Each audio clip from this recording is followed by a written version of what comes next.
April has been a very eventful month. There honestly is way too many topics to get into beyond what we have presented here over that slide. But I think the three main things that have been on everyone's mind has been, of course, the historic halving event, which just happened last week, the arrival of one of Ethereum's most anticipated applications called Eigen, which launched about 2 weeks ago. And then finally, Uniswap and their somewhat controversial of a proposal to activate their fee switch, which is a way to share revenue. But we will get into that later on. Yeah, let's get into it. So as you guys know, Bitcoin just had its fourth halving. Again, really a historic moment. So we just thought that we should cover just how the on-chain data and how the market has been performing like over the last few days. It's still quite a short period to really have a full spectrum of what happened. But yeah, I think that would be the first thing to tackle here. Cool. Let's get into it. So I'm going to take you on this, Max. Considering that this is now the fourth halving, do we really think that the halving is really the key driver that shapes Bitcoin's performance, or is the situation a little bit different than that?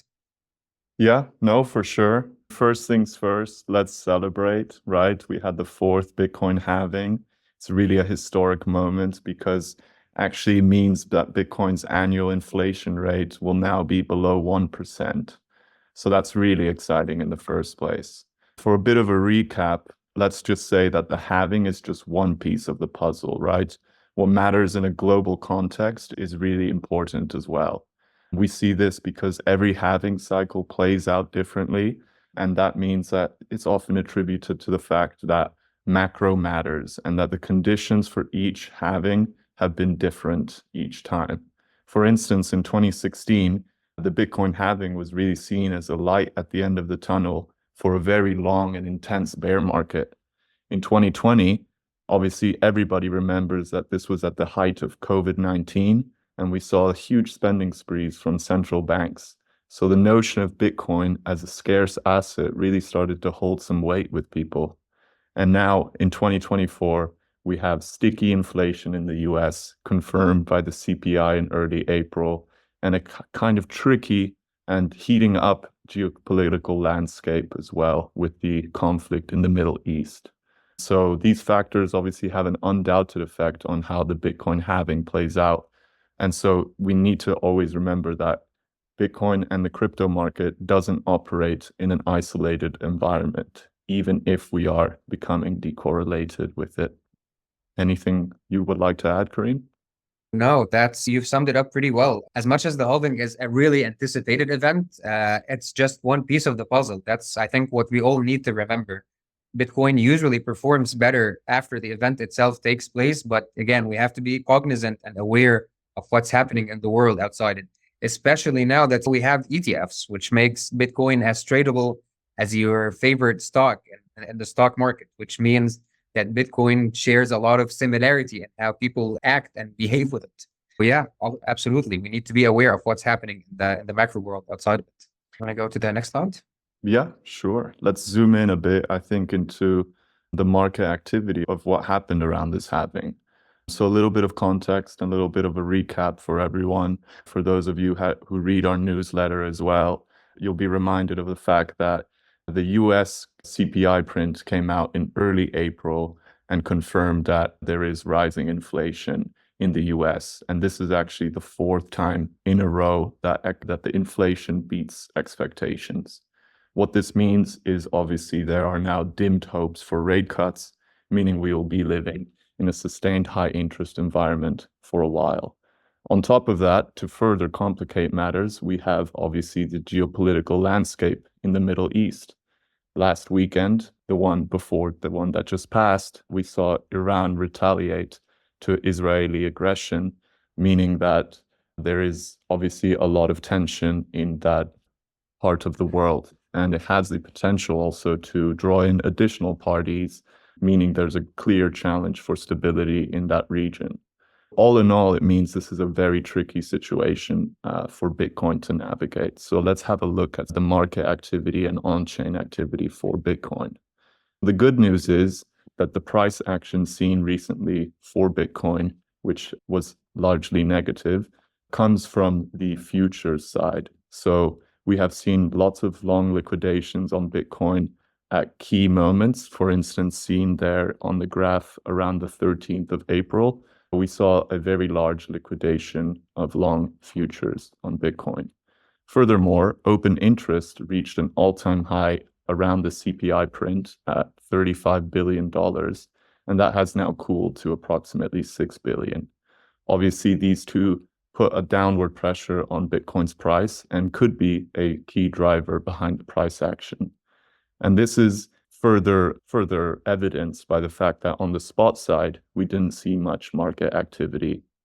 Our long-term and short-term holders really are our knights in shining armor, and they've only really witnessed a modest decrease in their holdings, while short-term holders continue to actually add to their stack in this time period.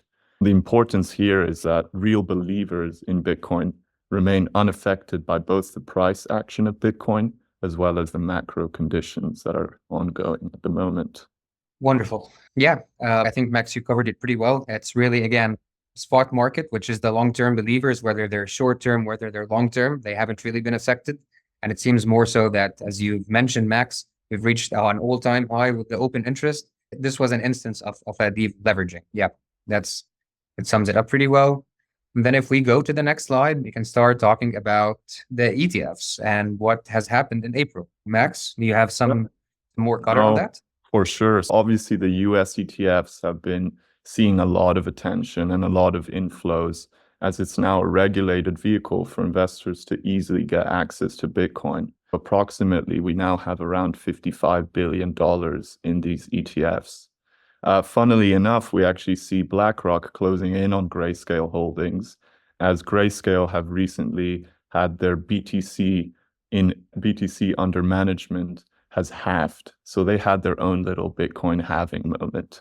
But importantly, on the plus side, we did notice that the 90-day due diligence period for fund managers has now passed. So we're starting to see the early innings of them taking up disclosed positions on the Bitcoin ETFs, with over, I think, 100 fund managers already doing so. More positive news is coming from Hong Kong. So the Hong Kong Bitcoin and Ethereum ETFs have been approved for trading on April 30th. So this is really crucial because obviously it means we're now seeing more of a global adoption of the asset. And importantly, these funds will actually be able to be traded in wider Asian jurisdictions. For instance, Japan and Singapore and South Korean investors will be able to access these. And lastly, more excitingly, is that the approval could really see more institutional adoption, as it could expand Bitcoin's market penetration in the wealth management sector in Hong Kong, which is really currently valued at $1.15 trillion, which could be massive for Bitcoin. Absolutely, Max. Again, this is one of the main reasons why we were saying that we are going to see a lot more color in the US after the culmination of the 90-day period, because of the wealth management, the registered investment advisors industry, which wealth managers is one part of. And this is what Max is referring to here. Yeah, it's just really exciting to see how the approval of ETFs is just allowing a whole new cohort of investors to get into Bitcoin. No, you're on the spot. So if we can go to the next slide, we can talk a little bit about the miner activity. Lena, what do you have for us on that? Absolutely. Thank you, Karim. So yeah, just to recap a little bit, coin miners make their money, they take their salaries from both block rewards and transaction fees. And we can't forget about transaction fees because that's their moment to shine here. So unlike the previous halving cycle in May 2020, miners have been selling less in BTC terms. So far, they sold 256 Bitcoins versus more than 750 Bitcoins in the 4 days post-halving in 2020. And that is only indicates that they are holding on to their coins amid the supply squeeze and with just the excitement over Bitcoin's prospects in terms of new use cases, new primitives on Bitcoin that didn't exist before, and that had increased transaction fees as much as $120. That was on April 20th. for the average transaction fee. And if we see here in a chart on the right, transaction fees have composed 75% of Bitcoin miners' revenue on April 20th. That is huge, and that is in line with Bitcoin's plan to have transaction fees step up as block rewards keep diminishing every 210,000 blocks, aka the halving. So you're already seeing these early innings, and very strongly. We haven't seen 75% before. That is something to keep an eye out for. And it is more an enforcement of how the hard-coded halving is affecting transaction fees and Bitcoin miners in return. And that surge in transaction fees was duly or primarily due to ordinal inscriptions. Again, ordinal inscriptions are the Bitcoin native NFTs.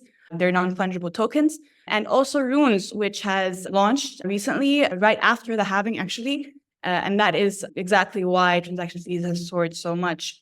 On the chart next to it here, that marks the transaction volume from miners to exchanges, we can see that, as I said before, Bitcoin miners' selling of their holdings is cooling down a bit. And that is only because they are just very protective of their very scarce Bitcoins. And they're only selling, or the reason why they're selling is that they have a responsibility to the ecosystem to mint Bitcoin and also exert a lot of computational power to mint these Bitcoins. And so they need to pay for their electricity costs, living expenses. But it's good to see that the amount of Bitcoins that they are letting go of is significantly lower than the past year and also the past halving. Yeah, thank you, Lena. As you just mentioned, we do have runes, which is a new protocol that improves on some of the innovations that we've really seen over the last year.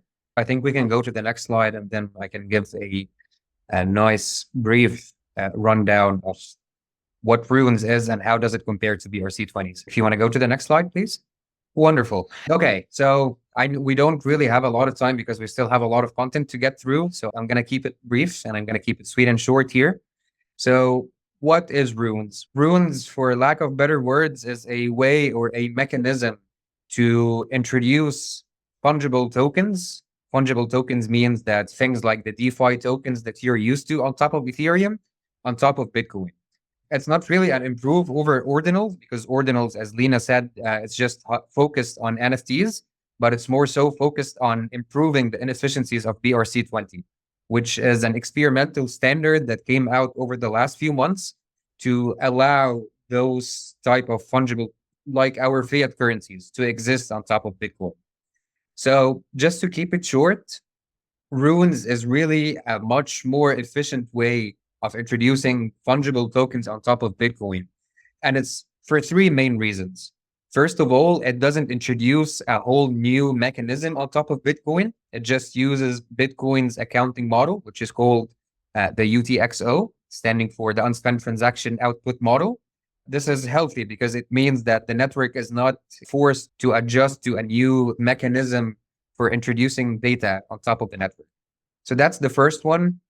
The second one is the fact that it doesn't really leverage this data-intensive process of needing to insert a lot of data that relates to those tokens. In that regard, it combines the information related to the owners and the tokens. It combines them in one single bundled up transaction, and it spreads them over the Bitcoin network. This is what it's called a consolidated UTXO mechanism. And then finally, because of the fact that Runes is able to insert its data natively on top of the Bitcoin network, because of the fact that we're not really using a new Bitcoin type of data container.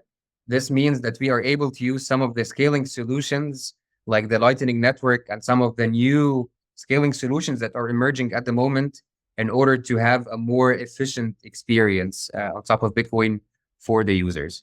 So that's really all what it is. There's a lot more to it. It's a very exciting and innovative way of using tokens on top of Bitcoin. But of course, if you're keen to learn more, do reach out to us because it's quite a lengthy conversation. Cool. So from that point, I think we can start talking about the impact of Runes. As we've just highlighted, Runes has only been live for the past, I would say, 5 days, essentially since the halving really took place. And it's quite phenomenal, the kind of monetary impact that it has on miners. Users have paid up to, I think, up to 1,516 Bitcoins. This was up until yesterday. I think I think we've reached 1,600. Yeah, we've made north of $120 million worth of revenue for Bitcoin miners. This is exceptional. This is exceptional because, as we have highlighted, and as we've always tried to remind you guys, block subsidies are not going to remain forever. So we do need a secondary revenue stream for miners to stay sustainable. But we really do anticipate for this kind of revenue to keep growing over the next few weeks and few months, especially because of the fact that one part that we haven't really gotten into here is that because Runes is quite new, it's not really as straightforward as trading NFTs on Ethereum. It actually requires a couple of technical intricacies. And that's why when you have exchanges like OKX, a tier 2 exchange, and some of the established NFT marketplaces streamlining the way that users are able to trade those NFTs, it will make it easier, and consequently, it will just streamline the whole process, making the trading of NFTs a lot easier. But we also wanted to highlight how much Runes, again, it just launched, but just to give you a little bit of a perspective of the kind of impact it has on fees. As you can see from here, over the last few days, Runes has made up close to 50% of the total fee composition, meaning that out of the total revenue that miners are making, 50% of it is just coming from Runes. It's not coming from ordinals, and it's not coming from BRC20. Again, this is truly wonderful to see because this is happening in such a short period of time. Of course, this is an initial hype, which usually means that we see elevated activity as soon as a new primitive launches, and then it slides down a little bit until we see more innovation and we start to see more fundamental implementations coming out on top of Runes. But it's really exciting to see that at its early few days. But as we always say, we're going to keep monitoring this situation and we will let you guys know how this sub ecosystem is growing. Cool. So with that said, we now can get into the second topic of the month. The thing that has been getting people way too excited and a little bit too scared at the same time, which is very fair considering the magnitude and considering how sophisticated and exciting this primitive is. Scared and excited is always the case, no, usually with new ideas. It's right? Being part of crypto. Yeah. So before we talk about what Eigen Layer is, Eigen Layer, and just to simplify things real quick and real easy, Eigen Layer introduces a new way of staking. But before we get into that, I think it's a good reminder to just show what different layers of staking exist in the Ethereum ecosystem. So for anyone who's been around for quite some time, that Ethereum has a proof of stake mechanism, which means that you lock up your ETH in exchange for earning that very same currency, which is ETH. You stake your ETH in order to validate the security of the network. And then in return for securing that network, you earn that yield. So staking is quite simple. It doesn't have a lot of complexity added to it. The thing with staking, though, is that you have to lock up your ETH. You can't really use that asset across DeFi, which, of course, undermines the concept of capital efficiency that we're used to in crypto. So on the back of that, we saw a new primitive called liquid staking. Liquid staking, the biggest protocol that for anyone who's been around for quite some time, Lido Finance. Lido Finance essentially allows users to deposit their ETH in exchange for an IOU, a receipt token that presents the principal amount that you have invested, plus the yield that you accrue or that you earn on a daily basis. Both of these amounts are compounded and they are given to you in a token. And this token essentially gives you the capability to still be earning the yield and participating in Ethereum staking, while at the same time, you can use that as a collateral across DeFi. So that's really exciting. And then the latest layer that came out with Eigen Layer was restaking. So with restaking, we still have your ETH deposited into the Ethereum network that is being used to secure the network. but it's also being reutilized to expand and extrapolate the security guarantees of Ethereum to verify external networks. So that's really the key innovation here. So what do I mean by that? What do I mean by that is that if you have, as you guys can see from the blue boxes in front of you, there are a wide variety of applications and services that require bootstrapping their own security. In other words, they need their own validator list. They need their own validator list in order to secure and verify their network. So rather than having each and every single one of those networks essentially make up their own validator list, they can just borrow this security from Ethereum. So why is this beneficial? This is beneficial for a couple of reasons, but in order to just really simplify it and to give you like the key benefit really, it's two things. First of all, again, if you're a small network, you don't have a lot of resources, you don't have a lot of supporters, which is the two key items that you need in order to have a strong and a resilient security layer. However, if you do have a network as big and as established as Ethereum, with more than $100 billion worth of ETH that is being used to back Ethereum security, you are effectively enabled to borrow from some of that. So this is, of course, this introduces a capital efficient way of relying on Ethereum in order to secure your network. But it's not just for the network's benefit. This is also quite helpful on the user or on the staker side, because for ETH stakers, they earn somewhere from 2 to 4%. Of course, this is dependent on the network activity, depending on how many people are staking, depending on a lot of things. But it could be quite small for some operators. So when you as a staker or when you as an operator working on top of Eigen layer, if you plug your service into the protocol, you are able to earn additional yield. So of course, this is quite an exciting opportunity for people that they believe in the security of Ethereum and they believe in the network itself, but they don't want to risk it with their capital. So this is a way to earn further yield while still adhering to the same network that they all can prepare. And I think as a last piece of consequence, Eigen layer is really quite impactful because it allows Ethereum to become the de facto settlement layer for the crypto economy.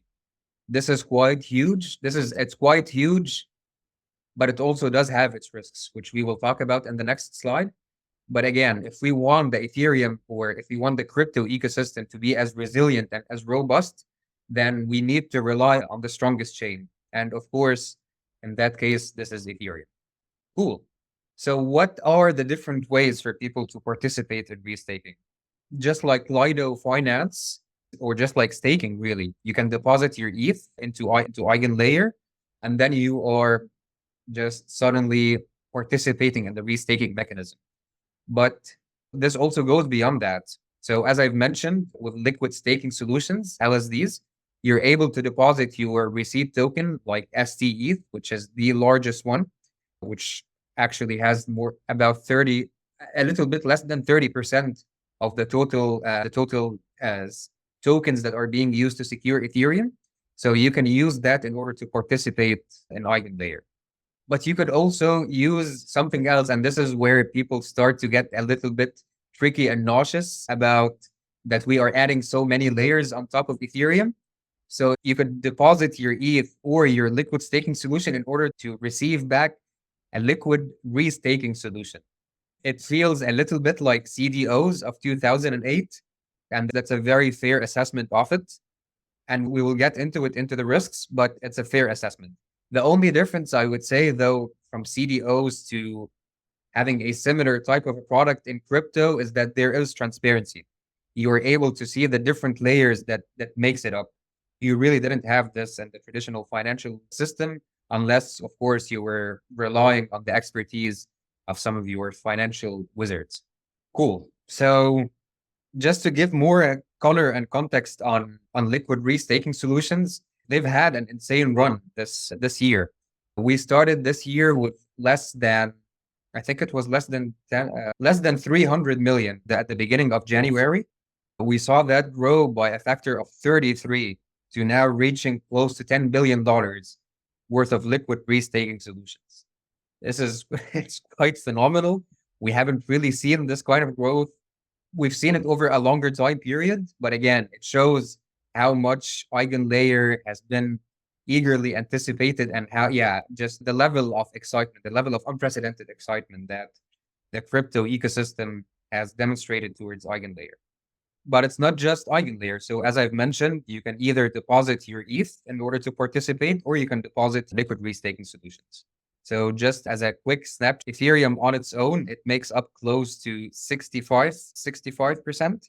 And liquid restaking solutions, they make up close to about, 35%. It's a very exciting primitive, but as we will continue to talk about this nonstop, because this really should be one of the things on everyone's radar. There's so much to get into, and I'd like to urge people to keep track of the research that we will be putting out over the next months, because this is not a topic to be covered in just 15 to 20 minutes, but we think it's worth highlighting for you guys. So just to sum back everything up, or to circle back to everything at the end, at the Eigen layer, you can think of it as this mechanism that allows a layer of either networks or things that we call actively validated services. Is just a term that we use for any type of a blockchain-based application that requires consensus in order to operate as intended. Since it went on mainnet about 3 weeks ago, we've seen that there are 6 applications that are already live and operating at the moment.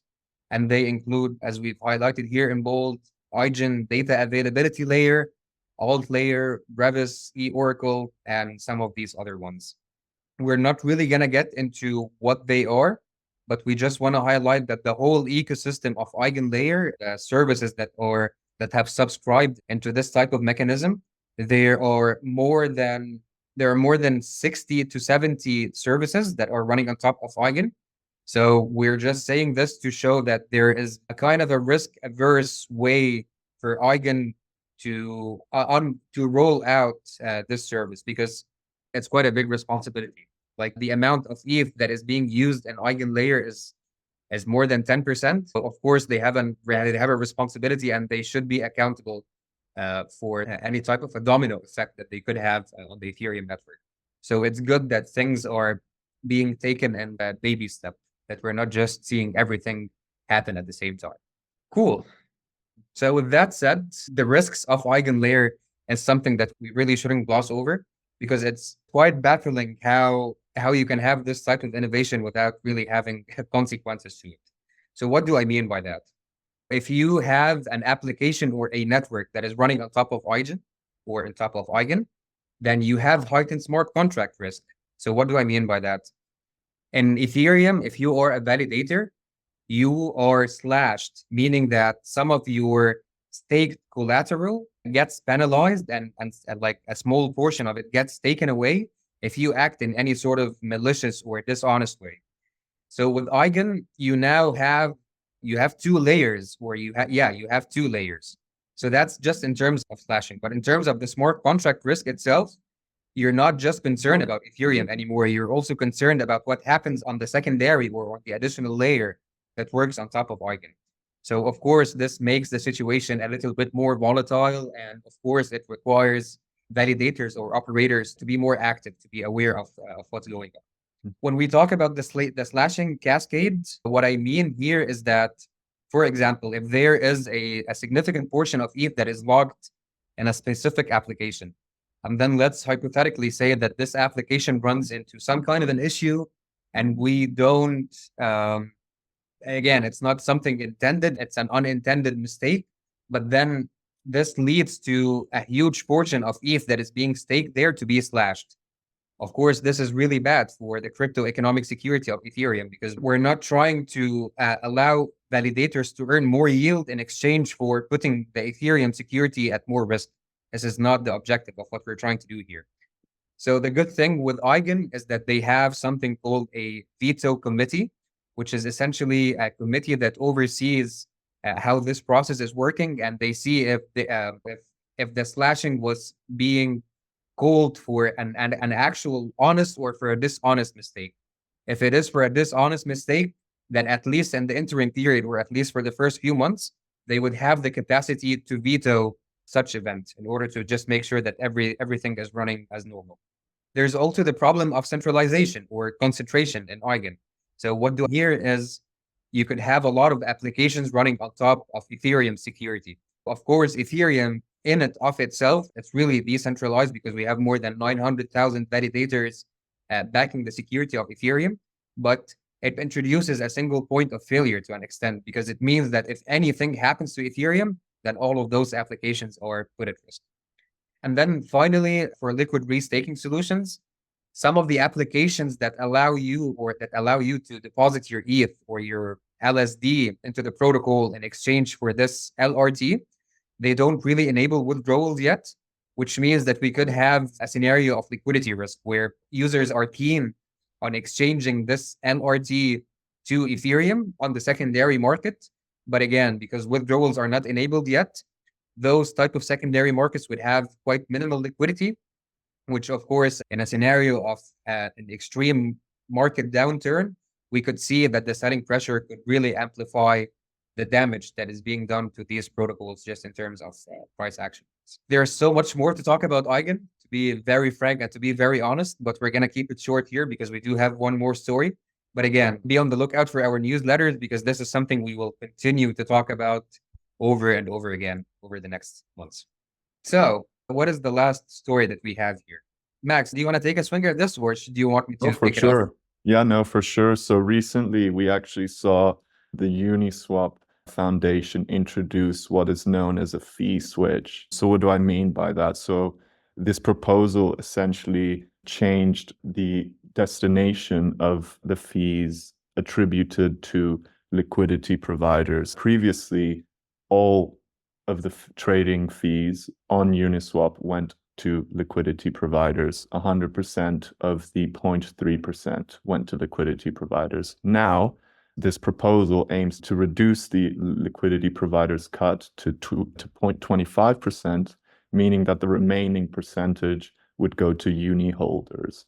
You hold the token and you will receive some form of rewards through the form of transaction fees. Here, I think it's a way for the governance token to be more useful, to have a lot more utility, because Uniswap, as much as many other governance tokens, they don't really play an active role in the ecosystem.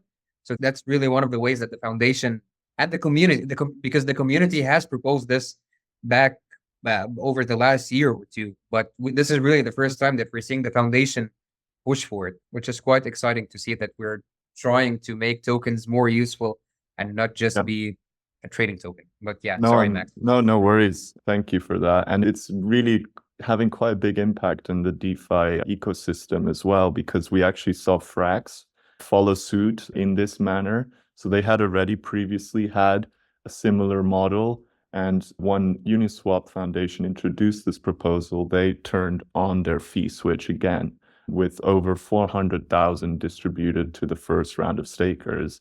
And we recently also saw trying to do a little bit of a temperature check on their forums to see if this is something that holders are interested in implementing as well. So clearly made some waves in the DeFi space as well. Of course, on the downside, we have the potential of regulatory risk, as we don't know how this will play out with several agencies. So it sounds now that it's constituting a form of an investment contract, because holders are reasonably expecting a form of revenue here. So we have to check and keep an eye out on how this could affect these protocols, to see if regulators might have an eye on these projects, which, as we know, they already do. Absolutely. Yeah. So I think what Max was alluding to here is the fact that Uniswap received a Wells notice from the SEC. We really don't have a lot of clarity or color on what exactly are they accusing them of. But yeah, it would most likely revolve around the fact that Uniswap is potentially might be seen as a security. But we've seen really over this last month, the proposal was put forward at the end or mid-March. But with the SEC's notice that came at the beginning of this month, we think that this might be one of the reasons why Uniswap decided to increase their fees. Essentially, if you're using Uniswap via a couple of third-party applications, you don't get to pay this fee. But if you're using the front-end interface of Uniswap itself, then you are charged a 0.25%. This used to be 0.15 up until last month. But yeah, again, interestingly, when they received this Wells notice and they spoke about it on Twitter, it seemed like they might potentially be preparing for an extended legal battle. Of course, we don't know that, and we're not trying to make any sort of wild predictions about why this might be happening, but it could explain one of the reasons for why they might have went down this route. For sure. It could also be attributed, obviously, to the fact that we are now heading into a bull run and a bull market. Aiming to capitalize on activity there could be one of the reasons. But it could be a community-funded SEC battle, right? We'll keep an eye out here to see what happens. Absolutely. I think this was the end of our report or of our summary of what happened in April. Again, there's so much more that has really took place. But as you guys have seen, the excitement and the fine details of what happened was really worth getting into, specifically with regards to Bitcoin and Ethereum's Eigen layer. But again, if you guys have any questions or any concerns, please do reach out to us. We're very friendly on Twitter. We love to get into these kind of conversations. And you also, as you see in front of you, this is the QR code for our halving report that we issued last month. Our last analyst call was specifically on that topic. So if you have not had the chance to download it, now it is your chance.